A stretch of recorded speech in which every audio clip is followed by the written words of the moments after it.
starts right now. Lowe's knows you never come in for just one thing. So we've got to know a lot of things about a lot of things. Like which mower makes the cut, the mulch that finishes the look, and picking the color that pops. You got this. We got you. In Chicago, we take sports seriously. I mean, we've seen everything. Well, almost everything. NASCAR. On the streets of Chicago, check local listings. Cancer is a long journey. It's overwhelming, but you just have to put your mind to it and fight. It doesn't feel good because you can't play outside with other children. As a parent, it is your job to protect your family. But here is something that I cannot do. I cannot fix this. I don't know if my daughter's going to be able to walk. I don't know if she's going to make it till tomorrow. You can join the battle to save lives by supporting St. Jude Children's Research Hospital. Families never receive a bill from St. Jude for treatment, travel, housing, or food. So they can focus on helping their child Peekaboo. Child cancer, there's no escaping it. But are you St. looking Jude's for doing something, the work, Peekaboo? continually researching towards cures, giving more than just my child a chance at life. Please call or go online right now and become a St. Jude Partner in Hope for only $19 a month. Those donations really matter because we're not going to give up. And when you see other people not You giving up on saluting your the child, flag? it makes all the difference in the world. This is Happy 4th of July. When you call or go Oh, online with your boy. credit or debit card right now, we'll send you this St. Jude t-shirt you can wear to show your support to help St. Jude Peekaboo. save the lives of these children. St. Jude is Did Mommy hope, bring you a little treat? even today after Boy, losing oh a child. boy. You're It's having still a not good the hope of time. tomorrow. Because childhood cancer has to end. Please call or go online right now.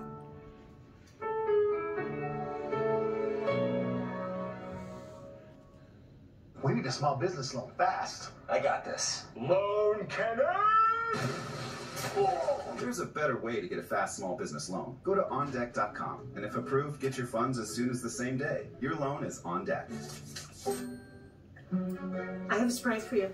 I have a surprise for you. What? Let's say it at the same time. Okay, 3, 2, 1. I booked your deposit at South Beach. Free cancellation on most days. Well, that's good too. That's good. Booking.com, booking. Yeah.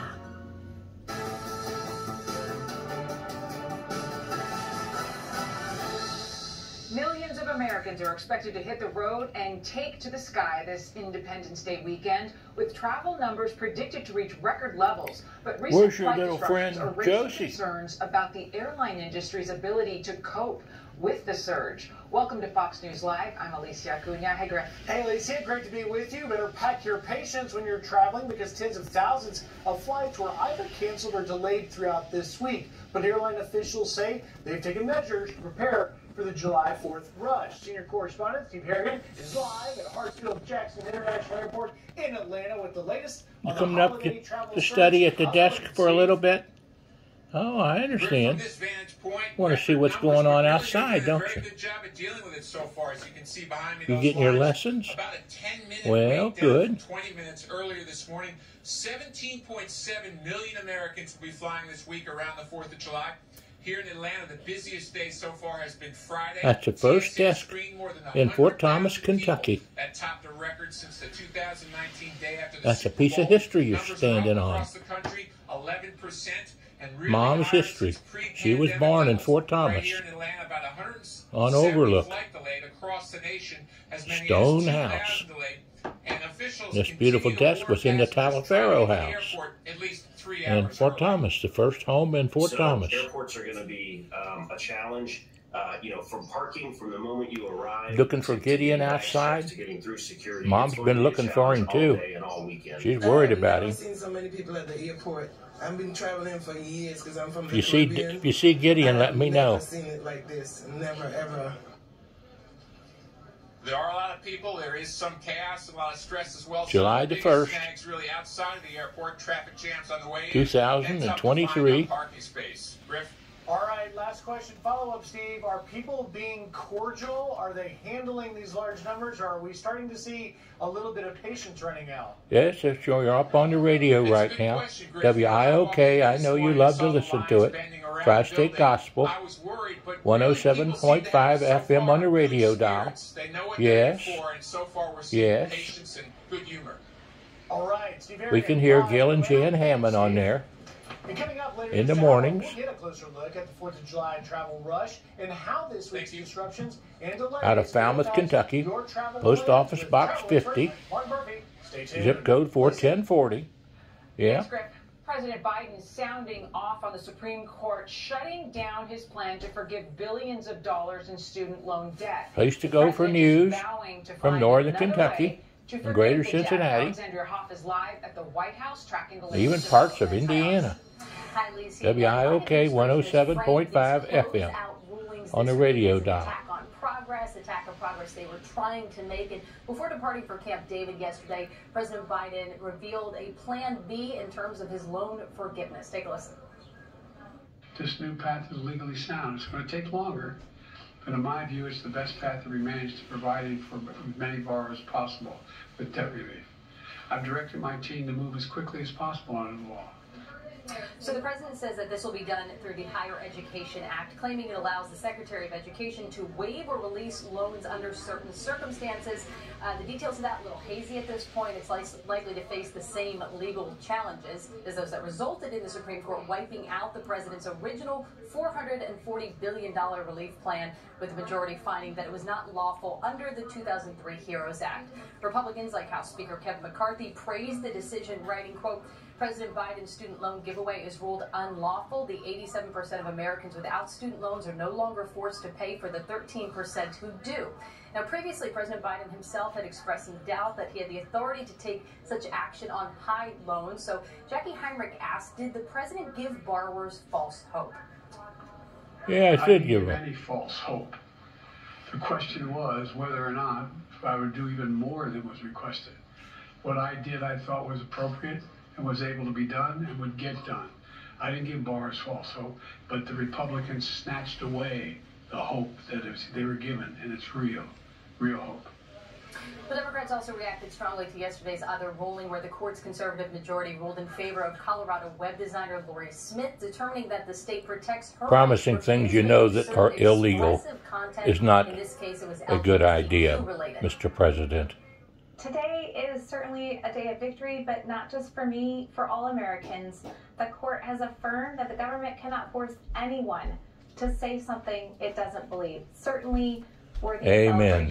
Another good ruling by the court. On the heels of this week's other monumental 6-3 ruling ending affirmative action that prompted the president to call the high court not normal. Alicia. Alexandria Hoff. See, this is that 6-3 split court. We can put here the liberal judges, Ketanji Brown Jackson, Elena Kagan, and Sonia Sotomayor, and of course the 6 conservative justices led by Chief Justice John Roberts. And it was in the 3 cases, as Alexandria laid out, in the student loan forgiveness case, the LGBTQ case out of Colorado, and the affirmative action case. 2 great rulings by the Supreme Court, that way. Before I get into according the to the details Constitution. of the court itself, we're already seeing headlines, Jonathan, that this conservative court, the Roberts Court, is remaking American society in its conservative view of the world. What do you say to that? Well, I think those claims just simply aren't true. If you look at the behavior of the Supreme Court since World War II, the Roberts Court overturns prior precedents, modifies prior precedents, and strikes down legislative enactments less often than the Warren Court did, less often than the Berger Court did, less often than the Rehnquist Court did. So just in terms of looking at how often the court is changing the law in that sort of way or rejecting what legislatures do, this court is far less active in changing the law than its predecessors were. Now let's go to the most recent one. Of course, that is a student loan debt. The court essentially ruling, saying that no, the executive branch does not have Congress's power of the purse. And you can see some of the history we have here on the screen. What do you make of this ruling? Well, this ruling is one of a series of rulings where the court has emphasized that the executive branch has the power that Congress enacts and gives to the executive branch. The president doesn't just get to create a student loan program or a student loan forgiveness program on his own. Rather, the executive branch and the Department of Education executes the laws that Congress enacts. And just like we saw in a big environmental case last term, the court is reminding both Congress and the president that Congress enacts these sorts of laws, the president then gets to implement them.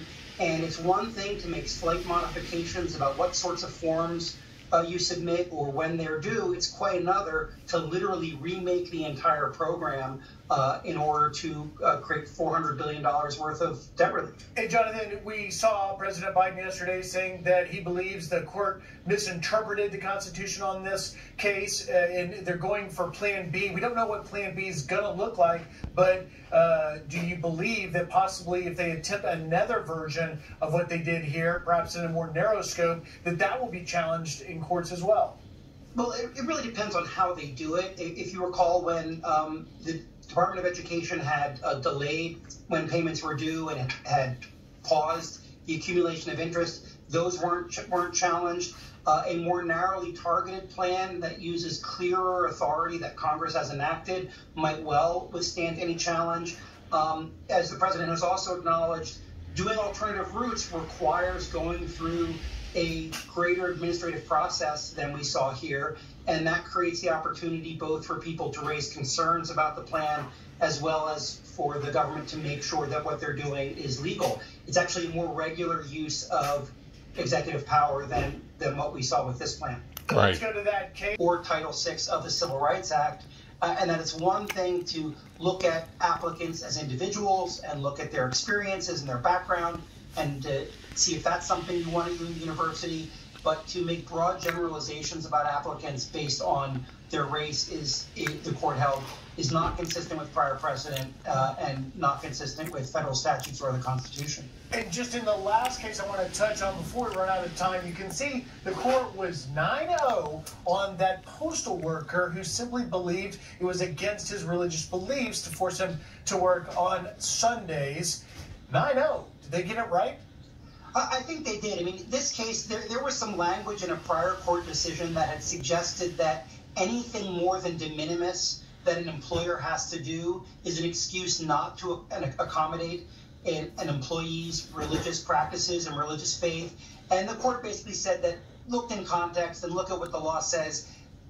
Lower courts had overinterpreted that language, that employers can be expected to take reasonable steps to accommodate the religious beliefs of their employees. In this case, it was an employee that didn't want to work on Sunday, but this will apply to people of all religious faiths, and it basically restores the underlying principle that employers can be expected to take reasonable steps, but if it's a really costly accommodation, well then the employer doesn't have to do that.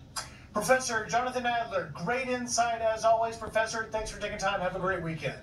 My pleasure. You too. Alicia? Thanks. 75,000 people in the city of LA, a 10% increase in homelessness, an estimated 46,000 people.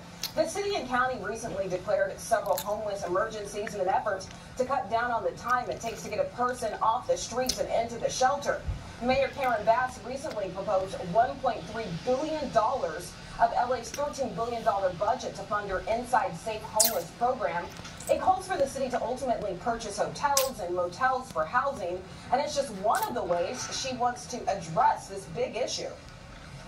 We also have to figure out how to prevent people from falling into homelessness. So frankly, with all that we're doing now, I'm worried that next year the count might be even larger because we do not have a way of preventing homelessness. Governor Gavin Newsom is well aware of the ongoing crisis. He calls it a disgrace. Shameful gentleman. And insists he's doing more than any previous administration. I have a $15.3 billion homeless plan. When I got here, it was $500 million. The state of California was not involved in the homeless issue. We got involved. And again, it's a multi-layered issue. It's not going to be easy to solve. A lot of people suffering from substance abuse, addiction, mental health issues, having trouble affording homes with a high cost of living around here. It's a huge, huge problem. Alicia? And incredibly complicated as well, especially to address. Christina Coleman, live in Los Angeles. Thank you. Griff? You push, the better we get. Well, it's Copperfit Ice, 1st of July, compression sleeve with a Saturday, and they've called off the auto show, so antique automobiles, so because of the thunderstorms and the lightning and all the problems. Hopefully they're still going to have the parade this morning, this afternoon at 3 o'clock. I'll be up there and try to film it if they have it. But in the meantime, Christ is the center of our home. It isn't. Not with A guest at every meal. With Rosalind. A silent listener to every conversation. One concept. One. Boy, we've had some conversations here. Rosalind Capital, a trusted leader in helping people acquire precious metals.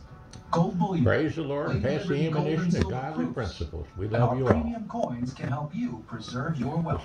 Call Going into Capital July at 800-630-8900 4th celebration. to receive your free Rosalind Guide to Gold. Love Gold your and children, precious metals IRA, grandchildren. and silver brochures. With I love your Rosalind, there are no neighbor. hassles, no gimmicks, and our shipping is Repost fast the and 10 reliable. Commandments Remember, keep it in your simple. heart, Make gold. in your life, and in the schools. Call Rosalind Capital today at 800-630-8900. 800. Shameful. Shameful, shameful, shameful.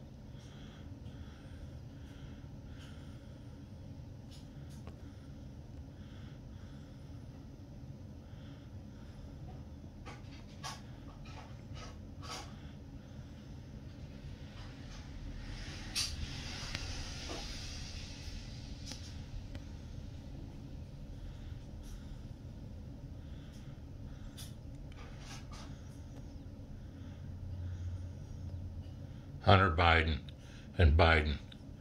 Shameful.